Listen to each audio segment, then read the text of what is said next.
Hi, this is Richard Miniter for Pajamas Media. I'm here on location in Shelley's Backroom Bar, a few steps from the White House in Capitol Hill. And if you're like most Republican voters, or most voters for that matter, you're scratching your head thinking, I don't like any of these guys. So I'm sitting here having a cup of coffee with my old friend Tom DeLay. Tom was the majority leader. Now he's in the House. Now he's running the Coalition for a Conservative Majority, a new group that just launched to take back the Republican agenda and infuse it with ideas and energy and activism, all things the party's been lacking, I think you can agree on. But you don't like any of these guys. You don't like Huckabee, Romney, any of them, huh? Well, I wouldn't put it. I like all of them. I just don't have one to vote for right now. I tell people that I'm like most conservatives, I think. I'm with the front runner, and that's undecided. Right. You look at them; they all have their flaws as far as philosophically. Well, let's talk about their flaws, because that's the fun part. Yeah. Huckabee wants a nationwide smoking ban. It's a bit of a safety Nazi. I mean, where is it written in the conservative agenda that you're supposed to be monitoring people's lifestyles? Well, I think Huckabee has been overly criticized about his ability to govern with the Democrat legislature, but he also has taken some positions that worry me. I mean, cap and trade. He's all for cap and trade. He's all for Kyoto, the global warming nonsense. Well, no, he wasn't for Kyoto, but he's for cap and trade. But he's for lifting the embargo on Cuba instead of turning the screws on Cuba. He's, as you say, a national smoking ban, the nanny state. So it gives you a pause. On the other hand, he's a man that has a very strong foundation from which he makes his decisions, which I like. You like his faith. I think it is appealing. Jimmy Carter had a lot of faith, too, and he didn't turn out so well. Well, I'm not here to judge a man's faith, but it's obvious to me that Huckabee understands truth, understands where we get our freedoms, and will base his decisions based upon his faith. Well, maybe he needs a tutorial for the Coalition for Conservative Majority and bring him back to some conservative principles of limited government with respect to the nanny state issue. Well, if he's going to put together a majority, then he needs to think about the Coalition for Conservative Majority, because the Coalition for Conservative Majority is building a majority by pulling different conservatives together and uniting them. The security conservatives, the foreign policy conservatives, the fiscal conservatives, the social conservatives. You're never going to win an election, and you're certainly not going to govern by a majority if you don't understand that. What about Fred Thompson? What are the pros and cons of Fred Thompson? Well, I think Fred Thompson is a committed conservative. I don't find fault. I haven't been able to find fault with his philosophy. It's who he is. Does he have the ability to be president of the United States? When I served with him in the Senate, he wasn't exactly a leader in the Senate, so that makes me question, can he be a leader as president of the United States and lead this country into the future? So you see it as an energy crisis for him? Well, certainly a leadership crisis. Is he a leader? That's the question I ask. Is he a real leader? Now, what about Romney? You spent some time with Romney. What do you think of Governor Romney? Certainly Romney's saying all the right things right now, but does he truly believe it? Do you think he's a flip-flopper? Well, I think the rhetoric is one thing, it's action. I would like to see him in his campaign right now to have some actions to prove that what he says he means. If he truly is pro-life now, why doesn't he go stand out in front of Planned Parenthood and hold a sign? Or counsel with those that are going into Planned Parenthood? That would be an action that would prove that he truly believes what he's doing. You just don't believe him. You think he will say anything to get elected? No, I can come to believe him, but right now I'm waiting to see. Does he truly believe in what he's saying? Right. What about Giuliani? I mean, he's no social conservative. A lot of conservatives want to hold their nose and vote for him. And now they see that he's lagging behind in the polls in Iowa and New Hampshire. He's not the obvious frontrunner. What do you think of Giuliani?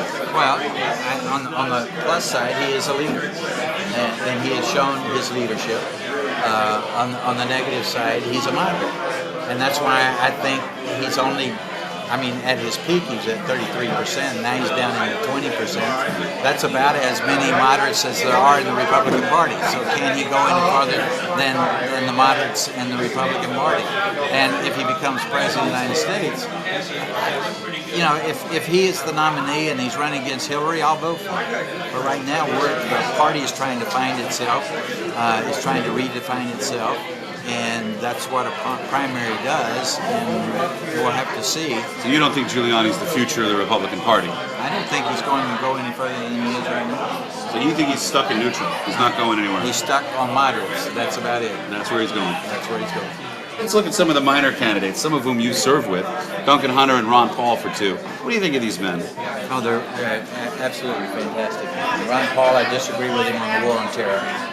And I'm not as libertarian as Ron Paul is, but few of us are. Yeah, but he is a conscience, and he stands by his principles. He can't govern because he doesn't understand governing. But this is probably the nicest thing I've heard about Ron Paul from an establishment conservative. It's incredible, Tom. Well, Ron Paul was my predecessor. Yeah. And so he was my congressman for a while. That's right, yeah. And I've served with and been with Ron Paul for almost 30 years.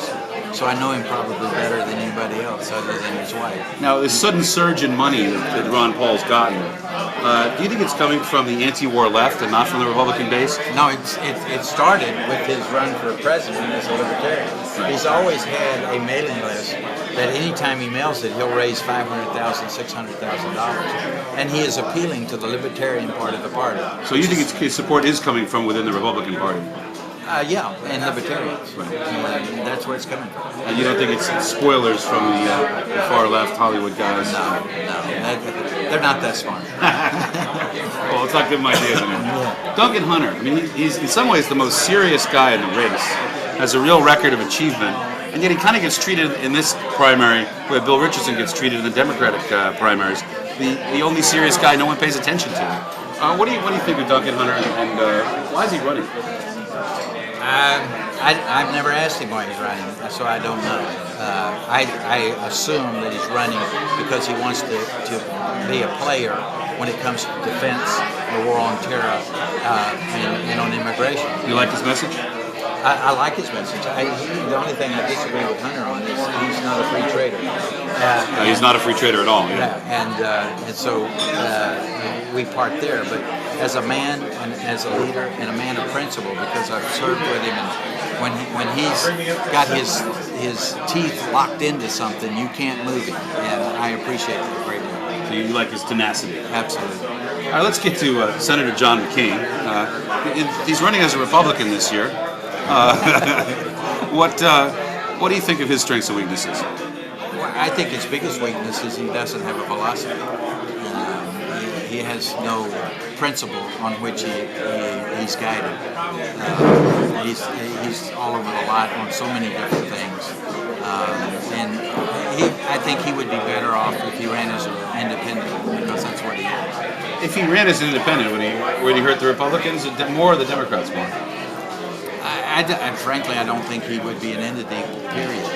But if he ran as an independent, you've got to say he probably hurt the Republicans more. Now, what about the McCain surge? It's really impressing me with its large numbers. Well, it's what's going on right now. I said earlier, the party is redefining itself. It's trying to regain its grassroots. And that's what you're seeing in the overall race. The volatility, people moving from one candidate to another as they get to know them. This is a wide open race. You got to say there's probably 5, maybe 6 front runners, and none of them being a front runner. But it's what we're going to have to go through in the primary season, and thank goodness we're doing this right now, because it is the right time for the party and conservatives in general to reestablish itself and organize and be a viable alternative to the left. You were a betting man, and I know that the Coalition for a Conservative Majority doesn't endorse presidential candidates. But if you're a betting man, which Republican do you think is going to be left standing, really, on Super Tuesday? We've seen Iowa polls and Hampshire polls. South is a region you know well. Who do you think it's going to be? I wish I could say. I don't think you can. Your crystal ball's as cloudy as mine. Absolutely. No one can say right now. It is so wide open. Anything can happen. And a lot of it could be what mistakes may be made. And the race could depend on mistakes. It could be, the race could, Huckabee, for instance, could start raising the kind of money that he's going to need to get to February the 5th. And if he has the money, I think he'll grow. So I think you would be a real loser if you tried to guess who's going to be standing after February. Well, final question, but like most conservatives, you're looking at this field and saying, I have an impossible dream that some new guy will emerge and walk into the field because we don't like anything. Well, that's exactly where we are, unfortunately. And the national media is trying to say that this whole election is about change. It's not about change. It's about leadership.